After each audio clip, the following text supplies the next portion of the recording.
Trending steady. It's trending on Twitter. It's huge. It's trending all over the internet.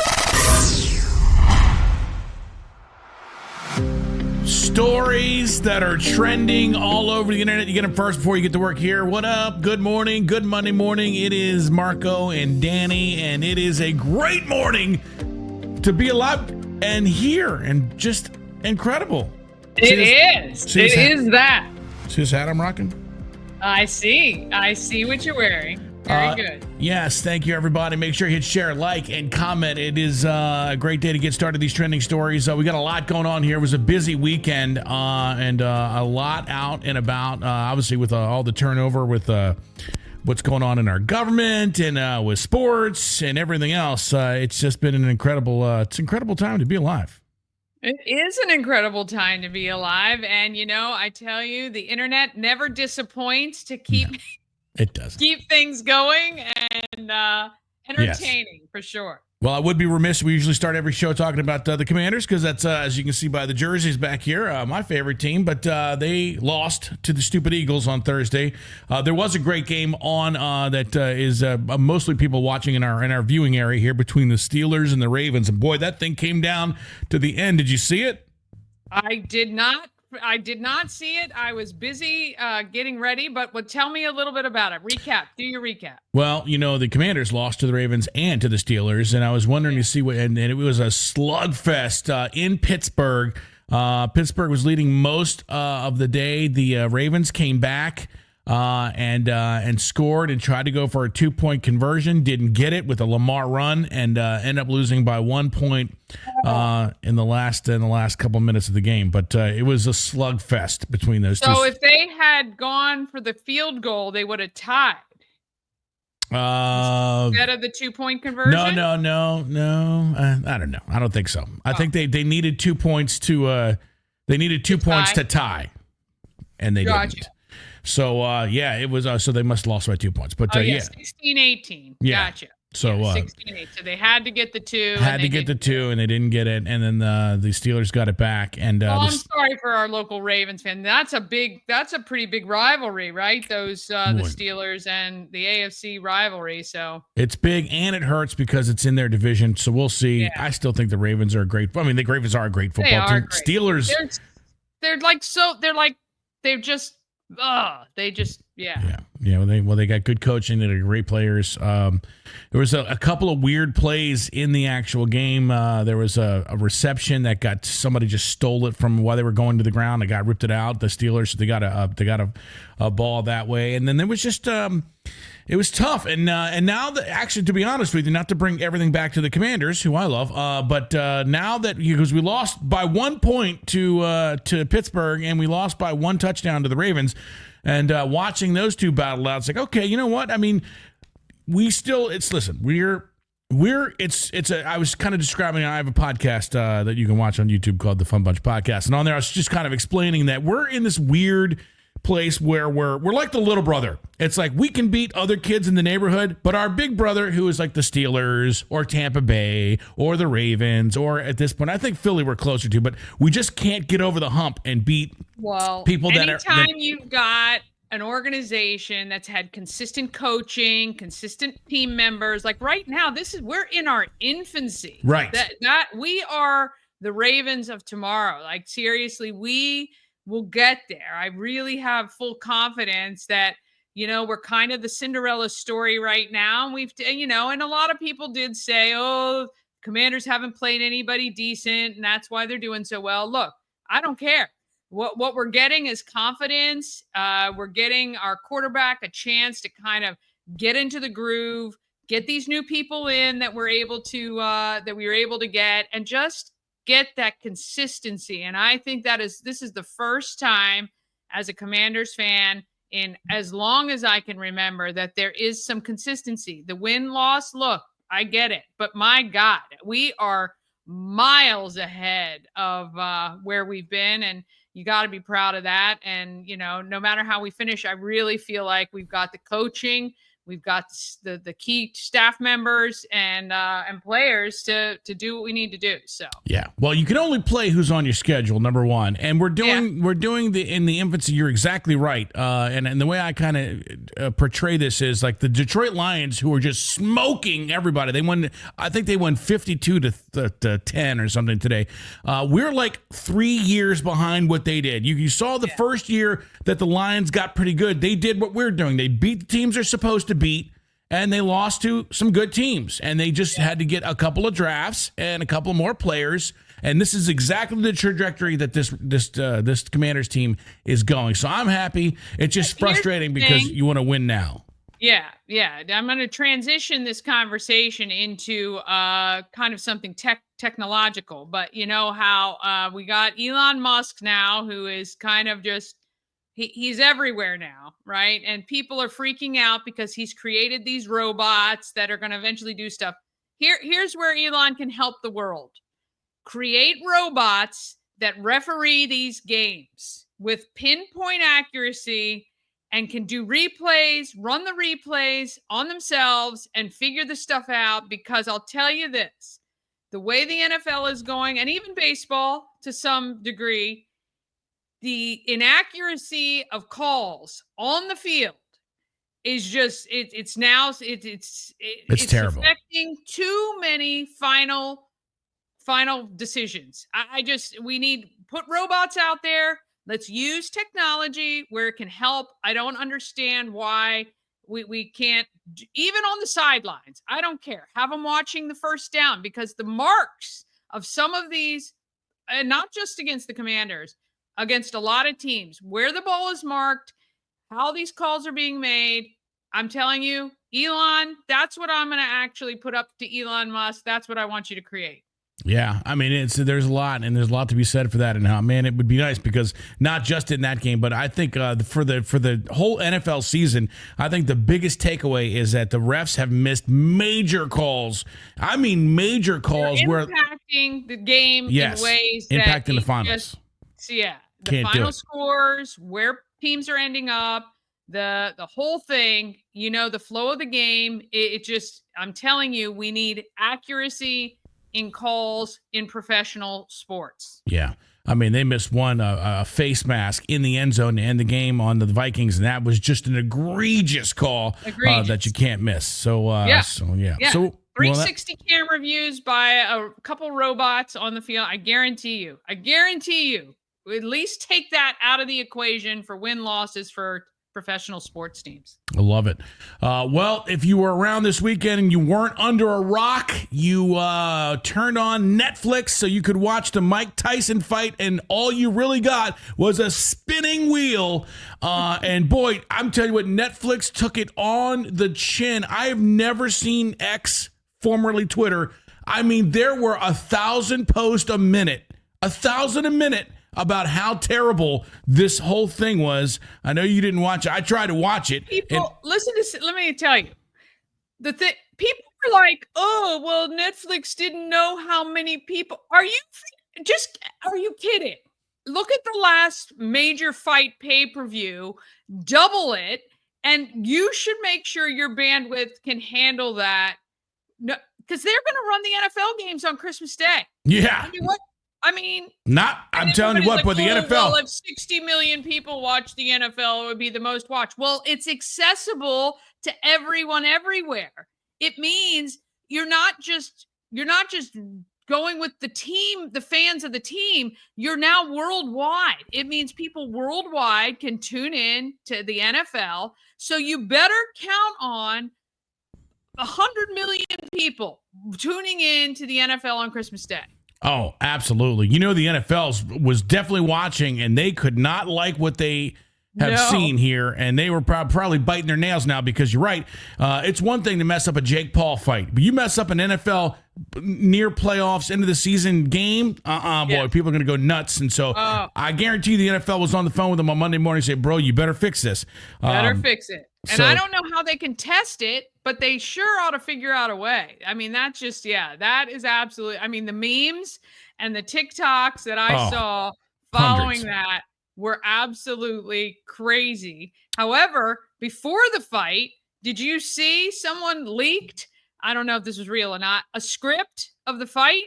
How it was Well, supposed yeah, to go because down? it had 10 rounds instead of 8, or yeah. So there were a couple anomalies on it, but I did see that. But somebody posted this. So Mike Tyson obviously training for boxing ever since he was 16. What has Jake Paul been doing? Check this out. So this is the one that I saw online. If you saw it, it's Mike Tyson at 16.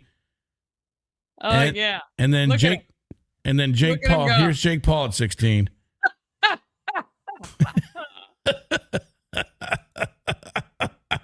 He's dancing to. That's his training. That was his training right there. Look at him. Oh yeah, he's loving it, boy. Yeah, just a little different. Tyson. Actually, maybe we should have just spliced those two videos together. We could have run that like TikTok live and had 100 million people watching that. So a little different training, different. But in the end, listen, I think it's all set up. I mean, somebody said that inside of the fight, actually, it said that Tyson couldn't knock him out. That was part of the rules, and I got to be honest with you, I've never seen him bite. Did you watch the fight at all? I watched all of it. So he was like biting his glove, and you could tell he wanted it because Tyson's a lot of hitting. He was holding back. He was definitely holding back because they said if you. They showed what I saw. I did not watch the fight. They did show. I did see stuff on TikTok though that showed him Tyson training. Couple weeks before, right, about knocking out his trainer. Yeah, it was and nothing then like that. Showed the actual fight where he's almost like swinging a miss, swinging a miss. Yeah, and it was like so ridiculous. Supposedly, the longer if he would have knocked Jake Paul, they weren't going to pay him, and if it was like the third or fourth round, it would have been less. So he had to make it go around. But about $40 million. They're fine. Yeah, they're fine. Did you see the interview that Tyson did with that poor girl? I'll play it here for you. This actually, I don't know if you saw this, just a gem of you might know this because this is the girl that interviews everybody. But here she is asking Tyson some questions. Oh, this is the young girl. Yes. This is the young girl. I saw this. This is great. Yeah. Well, in your return to the ring for this fight, you are setting a monumental opportunity for kids my age to see the legend Mike Tyson in the ring for the first time. Why? So after such a successful career, what type of legacy would you like to leave behind when it's all said and done? Well, I don't know. I don't believe in the word legacy. I just think that's another word for ego. Legacy doesn't mean nothing. Watch your That's face. just some word everybody grabbed onto. Someone said that word and everyone grabbed on the word, so now it's used every 5 seconds. It means absolutely nothing to me. I'm just passing through. I'm going to die, and it's going to be over. Who cares about legacy after that? Look at her. What a big ego. So I'm going to die. I want people to think that I'm this, I'm great. No, we're nothing. We're just dead. We're dust. We're absolutely nothing. Dead. Look at her face. Our legacy is nothing. Listen to what she says. Well, thank you so much for sharing that. That is something that I have not heard before. Someone say that as an I have not heard before.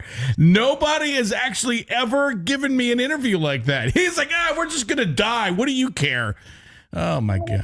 I'm just passing through, dude. I mean, way to inspire young people. Dude, the inspiration was definitely there.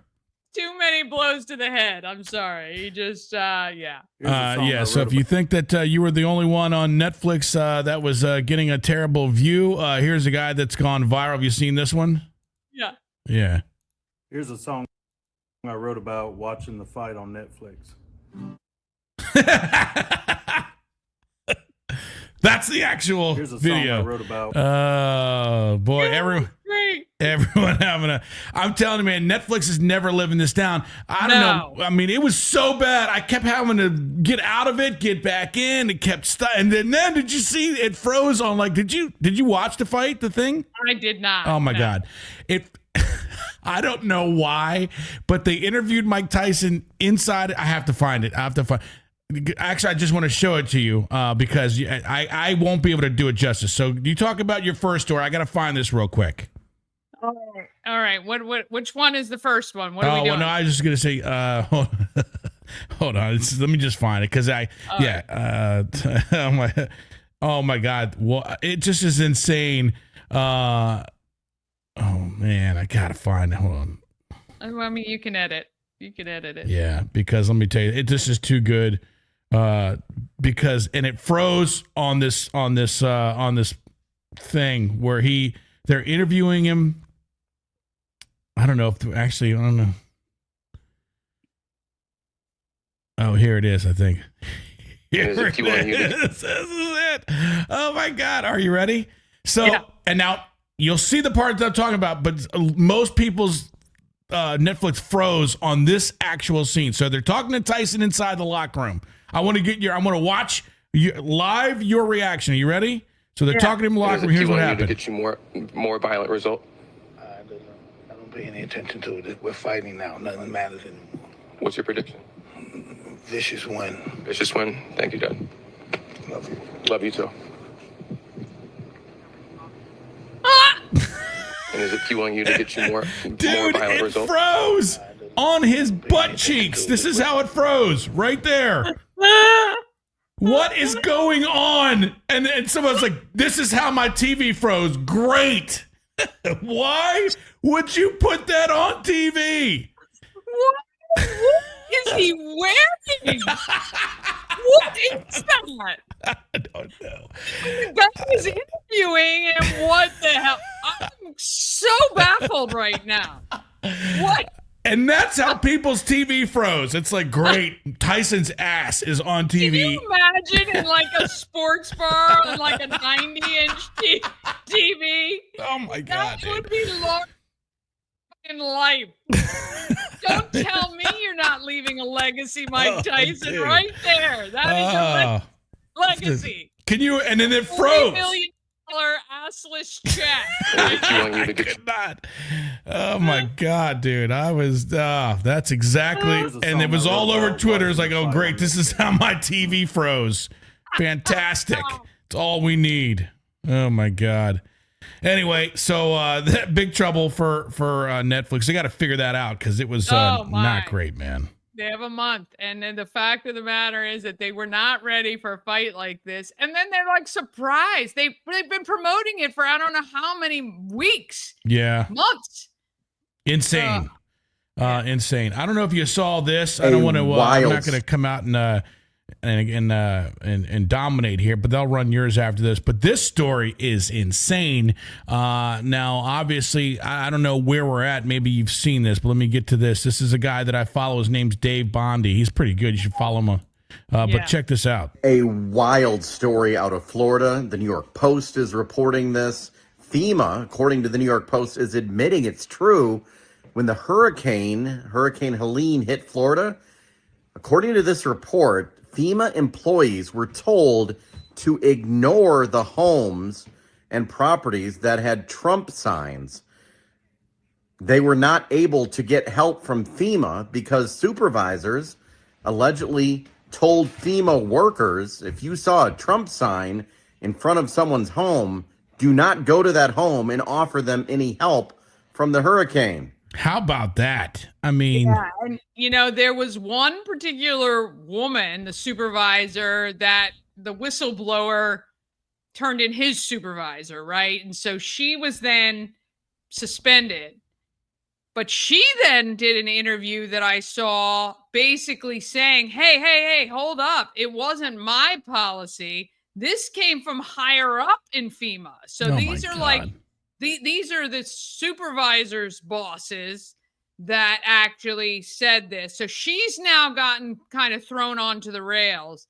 The thing to me is, I don't care who you are. If you're a worker, if someone said to me as a worker, hey, ignore the homes that have this sign or that sign or whatever, I'd be like, no, my job is to help everyone, number one.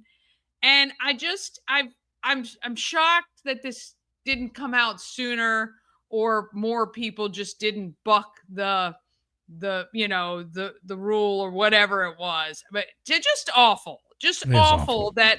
And then I saw comments of people's families who, just because they were flying a flag, also got ignored, and people actually got no money, and where their neighbors did. And the woman supervisor who was being interviewed said she was worried for her safety and the safety of her workers at people's homes that had Trump signs or Well, yeah. flying flags or patriots or whatever. This is what happens when you demonize somebody in the media to a point, and again, we're not left or right, but I'm just saying, it doesn't, even if it was somebody on the left or the right, when you demonize and demonize and demonize, you can get people to do crazy things, and that is an insane thing to not offer help when your whole job for FEMA is to help whoever.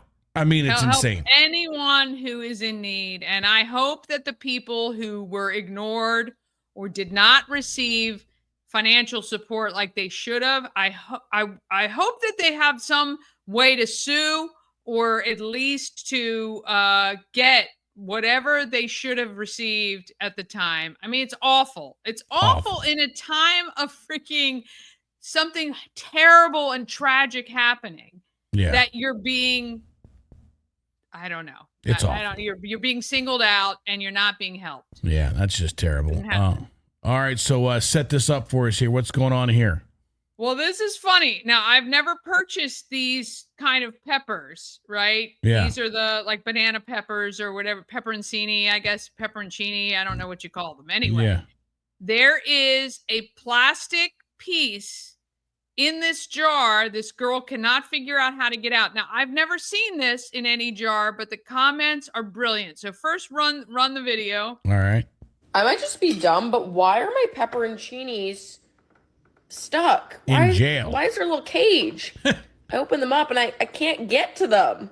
I've never seen this in my life. What do I do? I might just be dumb, but why are I don't know if that is there to strain the juice out. Oh, yeah, and maybe. then, you know, so you don't lose them, but the comments are golden.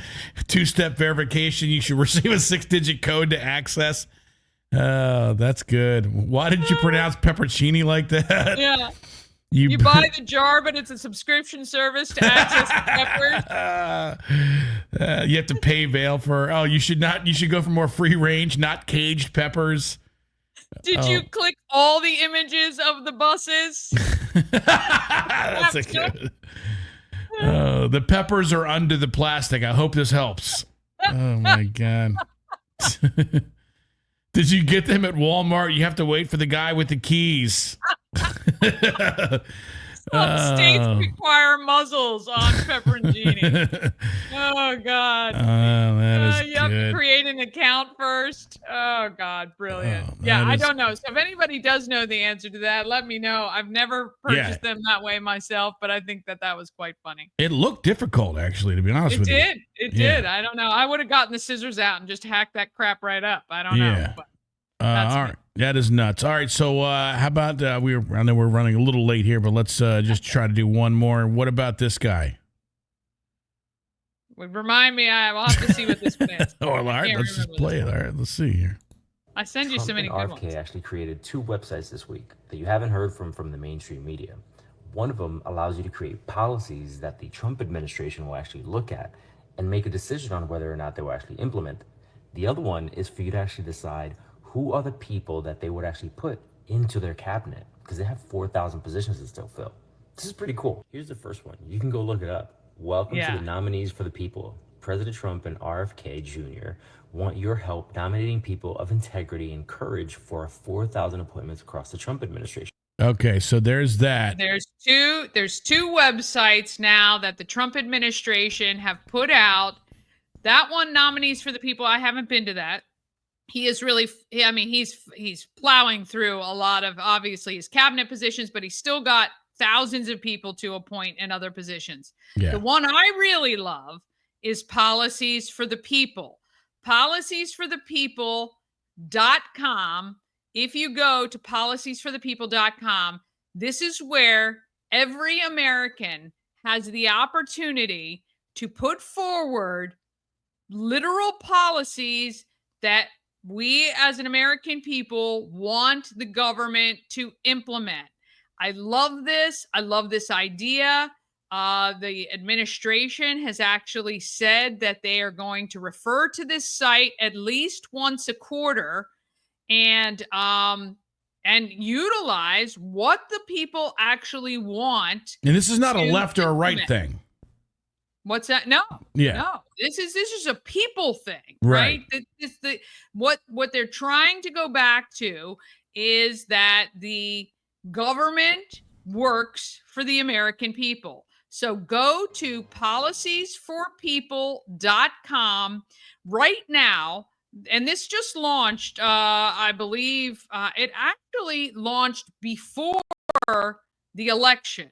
This launched in October, but obviously has gotten a lot of traction since the election.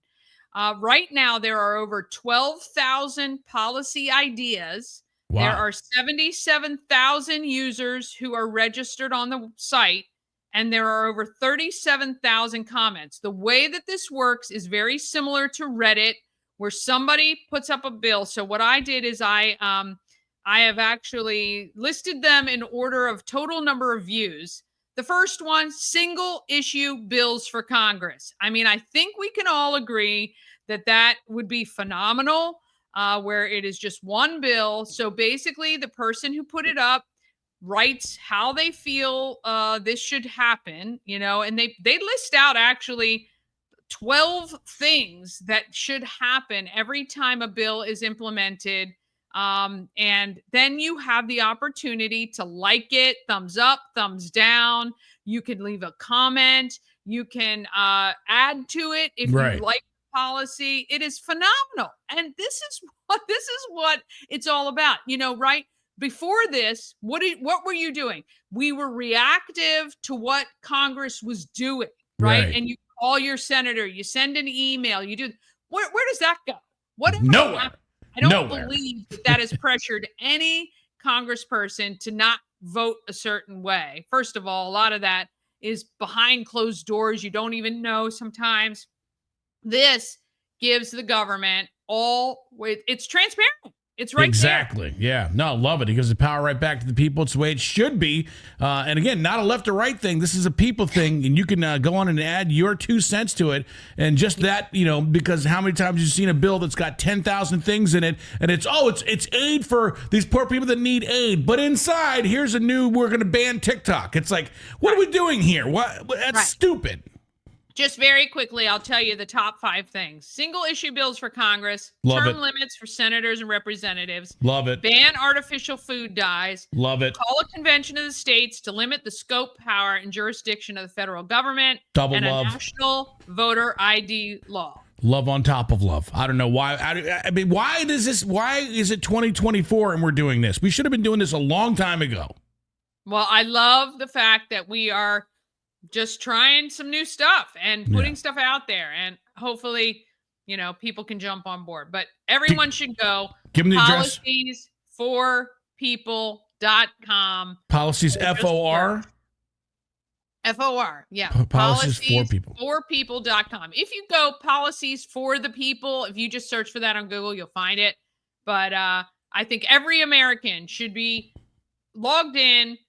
Put up your ideas. Put up your ideas, man. I mean, I tell you, it again, not left, not right. It is anything. You can see right on it. There is nothing that is Trump on here. It's blue and red. There is nothing that is labeled for any particular government. Again, this launched in October. I think we should all be as involved as we possibly can be. Let's utilize technology to access ideas, and you can scroll through here and you probably will see stuff you go, hey, yeah, good idea. You might see something you go, heck no. Go make your voice heard. That's what this is all about. I think it's giving access to every American who wants to be involved can be, and that's what I believe it's all about. Love it. All right, well, go check it out. Policyforpeople.com. All right, that is it. Make sure you hit share, like, comment. Good morning. All the trending stories before you get to work. Danny, thank you so much for hanging out and let me invade your space each and every Monday morning. Thank you so much, and we will see you guys next time. What do you got coming up for today? Anything you want to pimp up real quick, or you just want to get out of here? I'd be happy to. Of course, we got Possum Pets today coming up after trending, and we reveal the African Americans of Excellence initial sketch by the artist Yemi We will be revealing the full in color by the end of the week, but right now you're going to be able to see 7 African Americans from Frederick, Maryland, who have made an impact on our community, and that'll be coming up right after this. Love it. All right, it is Good Morning Frederick. These are your trending stories. Hit share, like, comment as much as you can, and we'll be back. And most importantly, hit subscribe on the YouTube channel so you can get this each and every day to your inbox. Have a great morning. Thanks, Danny.